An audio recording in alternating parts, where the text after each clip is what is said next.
Friends, last week the walls of the White House echoed with the sounds of yet another Trump-related showdown. This time, however, it wasn't against a political rival or a critical journalist. No, this time the target was a giant, the esteemed law firm Paul Weiss.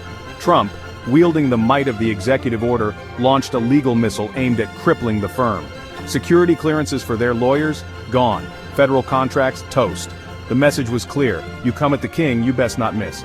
See, Paul Weiss had a certain former partner, Mark Pomerantz. He committed the cardinal sin of daring to pursue a criminal case against Trump. Now, we all know Trump's history with accountability. He's more likely to star in a Fast and Furious movie than face actual consequences for his actions. This executive order reeked of vengeance, a big, orange-tinted middle finger to anyone who dared challenge him. It was a blatant attempt to weaponize the legal system against his perceived enemies. This wasn't just about Paul Weiss. This was about sending a message. Trump was telling every lawyer in the country, cross me, and I will rain down hellfire upon your firm. This was intimidation, pure and simple. And sadly, for a legal industry already grappling with how to handle Trump's brand of chaos, it was a sign of things to come. Faced with this legal blitzkrieg, Paul Weiss did something few could have predicted. They blinked. The firm, known for its aggressive litigation tactics, opted for a different strategy: appeasement. They negotiated a deal. The terms? Well, let's just say Trump definitely drove a hard bargain. Paul Weiss agreed to cough up a cool $40 million.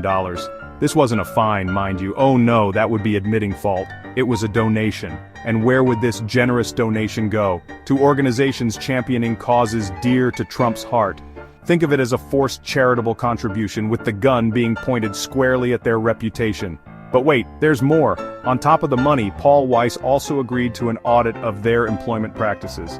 The goal? To root out those pesky diversity, equity, and inclusion initiatives. You know, those radical ideas like treating everyone fairly regardless of their race, gender, or sexual orientation. Clearly a bridge too far for the Trumpian worldview.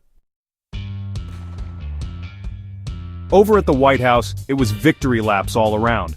Trump, never one to shy away from self-congratulation, crowed about his triumph.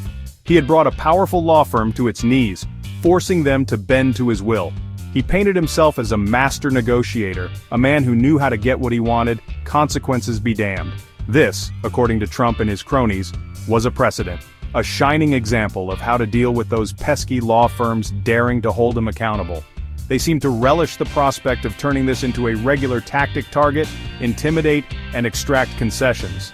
The message was clear. Loyalty to Trump trumped any sense of legal ethics or professional integrity. But beneath the surface of this supposed victory lay a more troubling reality. This wasn't a legal triumph. It was a brute force assault on the very principles of justice.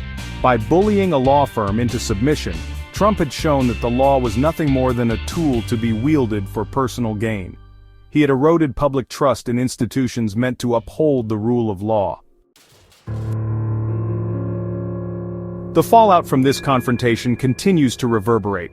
Law firms, once seen as untouchable titans of the legal world, are now grappling with a sobering reality. No one is safe from Trump's wrath. This incident has sent a chill through the legal community.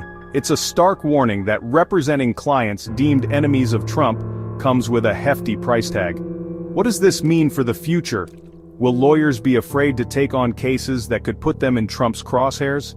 Will the pursuit of justice be compromised by the fear of political retribution?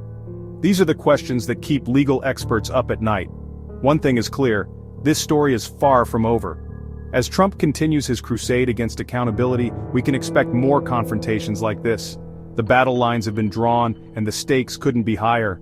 The very soul of American justice hangs in the balance.